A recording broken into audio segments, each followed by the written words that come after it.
आज हूँ 12 अगस्त 2025 मंगलवार आजिकार पाणीपाग अपडेट आसी सारी।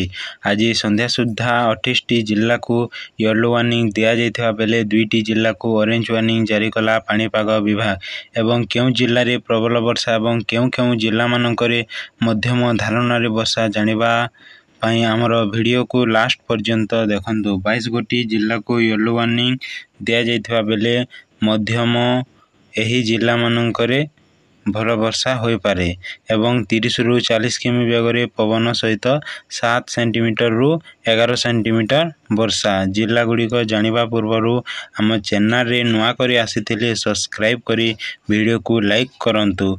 जिला गुड़िक हेउछि नुआपड़ा, बलांगीर, सोनपुर, बौद्ध, बरगढ़, संबलपुर, झारसुगुड़ा, सुंदरगढ़, देवगढ़, अनुगुल, केन्दुझर, मयूरभंज, ढेंकानाल, नयागढ़, खोर्धा, पुरी, कटक, जगतसिंहपुर, केन्द्रापड़ा, जाजपुर, भद्रक, बालेश्वर एही जिला मानकरे मध्यम धारणा सह भल वर्षा मध्य होई पारे।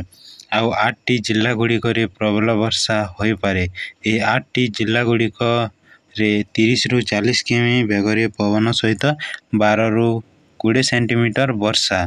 जिला गुड़िक हेउछि मालकानगिरी, कोरापुट, रायगड़ा, कलाहांडी, गजपति, गंजाम, नवरंगपुर, कंधमाल एही जिला मानकरे प्रबल रु अति प्रबल वर्षा होई पारे। आज पई एतिकी रहिली, धन्यवाद।